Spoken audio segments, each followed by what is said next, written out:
AI is ruining reference on the internet, and I wanted to kind of get ahead of that curve, trying to build a personal reference library. So first, before we get into actually building this reference book, I kind of wanted to talk about the importance of reference for artists. And I really think there are two important pillars that kind of build art. That is creativity and actually, I don't know how this got in here. No one actually cares about this. That is creativity and reference. Creativity is kind of born out of the sum total life experience of the individual. It's somewhat of an intangible quality, but it's heavily influenced by things like upbringing, interests, purpose, and struggles. Creativity is why we find such a vast array of art styles and meaning in the art that is made. And it is exactly why AI art can never be art. It is the human quality of creation. Reference, on the other hand, is the library that artists use to construct their creations. It is the foundation of what is often incorrectly espoused as the word talent. It is the painstaking practice of study and intention that has an artist build their internal visual library through external observation. For me, the age of AI internet has really ruined a lot of both of these pillars. AI has slowly started corrupting reference. It is a poison that I don't want to also infect my art. Additionally, when it comes to creativity, although I love Pinterest and a lot of the reference sites that I use, I do feel like my creativity is being shoehorned down a narrow path of what the algorithm is showing me. I want to be able to have a more intentional path when it comes to understanding how my creativity is being inspired externally. So with that long-winded intro out of the way, let's get to actually creating our analog Pinterest, our real life reference book. So creating this book will completely depend on your personal preferences, but I wanted to go over some of the basic supplies that I'm going to be using to build this reference book. I'm going to need a binder or a book of some sort, scissors or some kind of scalpel, paper. They are in an optional page protector. Obviously, you're going to need some glue. The most important part, old magazines. Now, I went to a used bookstore called Fair's Fair in my local city to get a bunch of old magazines. They have hundreds and hundreds of them. You can also find them at random thrift stores or on marketplaces like Facebook Marketplace. I do want to make an important note that this shouldn't be turned into a tool of overconsumption. Keep magazines and books for as long as you can. Use as much as you can in them before either recycling them or giving them to other artists in your circle that maybe will find reference in them as well. And finally, depending on how sensitive you are, you may also need a bottle of extra strength allergy relief. Some people, it could really be anyone at this table, I'm not going to name any names, might be allergic to the glue and dyes in older magazines. And this is just a little tip. This does help. So let's get into the organization of the reference book. This is going to be completely dependent on you, but for myself, I have created 5 different sections for this book. I have anatomy, wildlife, nature, aesthetic, and miscellaneous. So let's cut out some stuff. So the process that I took in getting this all set up and finding images that I liked in these magazines kind of came down to sitting on the couch with my girlfriend, watching shows, and just kind of flipping through magazines and marking images that I found interesting with these little stickies here. And something that I really didn't expect to have happen when I was looking through all these references was the interest in the actual articles, and oddly enough, the ads that were in a lot of these magazines. It's kind of interesting to kind of take a peek into what life was like when these magazines came out. So for this one, it was April 1998. We're talking about, 28 years ago.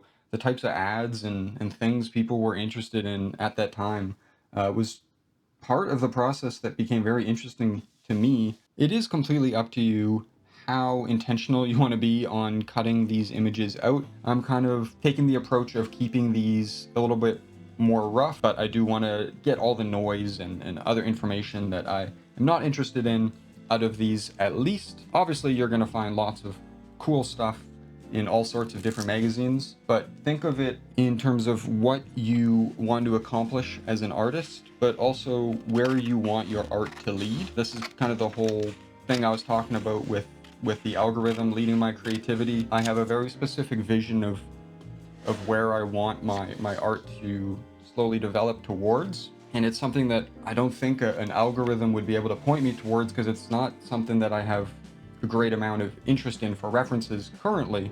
And I think it's kind of cool to have the ability to have a bit more say and intention in the references that you're looking at. It's always good to also double check the other side, and maybe there's something better on the other side of the page that you would rather have before starting to cut stuff. I think it's important to note that this project obviously has really cool ramifications of being a physical project, but I think a good point of it is, why aren't we just getting magazines and then we just have those for reference? We can look through them when we're interested. And I think a big part of that obviously is you're essentially creating a pre-indexed search by putting them into a reference book. So if you just left a big stack of magazines, maybe it works for you to look through whenever you're inspired. But for me, having the ability to kind of pre-create these queries of subject that I can quickly look through is more than enough reason to organize them. Maybe I'll put this interesting wild dog in there as well, because it kind of has a cool shape that would be fun to do. But I do want to make a note that as you get these references, to make notes on them. Like in this particular picture, it's talking about the history behind the picture, a post-Soviet Romania and stuff.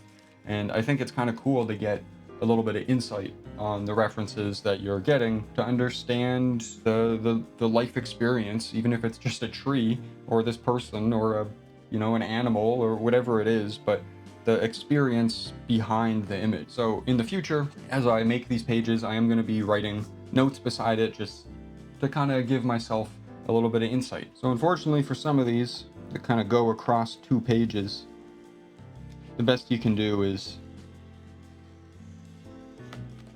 just get as close as you can to the binding there. But unfortunately, you do lose a little bit of reference here and there when you're grabbing stuff from magazines. I think it's important to keep in mind that it is going to be a long process. Otherwise, you might get a little bit frustrated with how long some of this takes. And in terms of technique, you might notice sometimes I kind of hold down the knife, and I just find that, as I was cutting through stuff, the easiest way to get a straight line is to push down on the top of the blade, obviously not the sharp side, just to keep the image in place so that you can avoid tearing if possible, although we did get some there.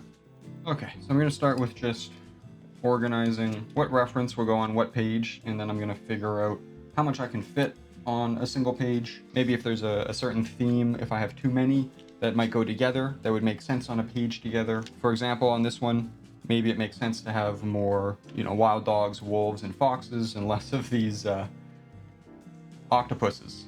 Okay, I'm pretty happy with the general layout. It would have been nice to get maybe 1 or 2 small images of other wolves and stuff.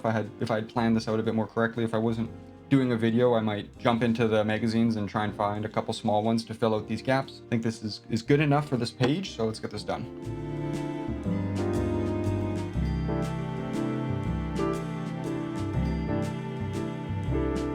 One page down, and finally, last step here.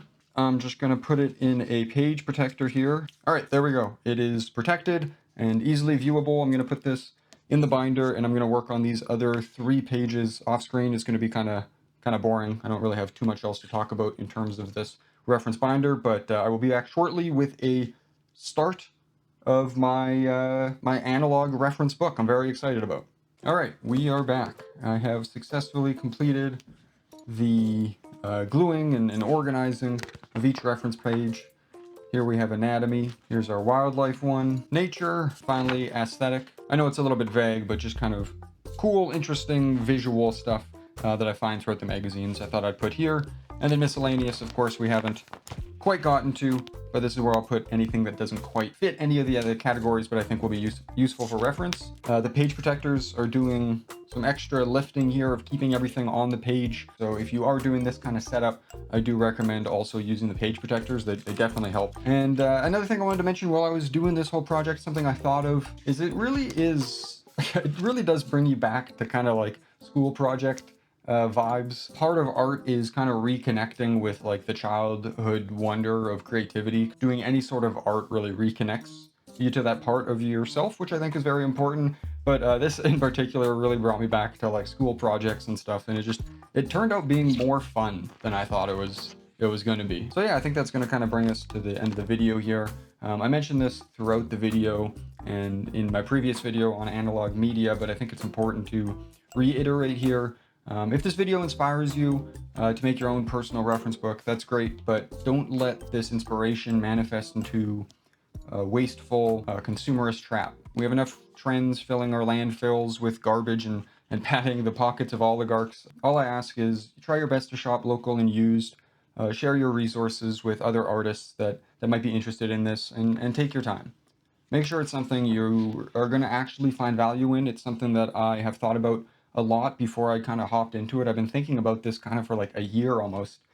So just make sure it's something you're really interested in doing before hopping in, and just start small and grow from there. Because for me, this isn't just a flash in the pan.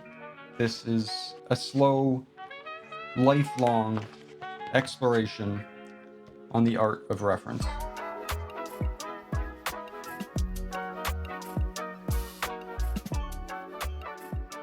Hi, my name's Faceman. Thank you so much for checking out the video. If you liked it, consider liking the video and subscribing. If you want to support me outside of YouTube, my socials are linked down below. And if you want to financially support me, I have prints and stickers on my website, as well as a Patreon where you can get new monthly prints and stickers. Although I want to add a caveat to that, the Patreon is going to be shut down very shortly for probably a few months as I rebuild and rebrand exactly what I'm going to be offering. The very lowest tier will remain active if you want to just support me, what I'm doing here, you like my art or my videos. But yeah, I think that's going to do it. Thank you so much for checking out the video. I hope it inspired you in some way, or at least you liked it, and maybe you'll start exploring some different avenues of reference in your own artwork. But that's going to do it. Thank you again. Keep creating. See ya.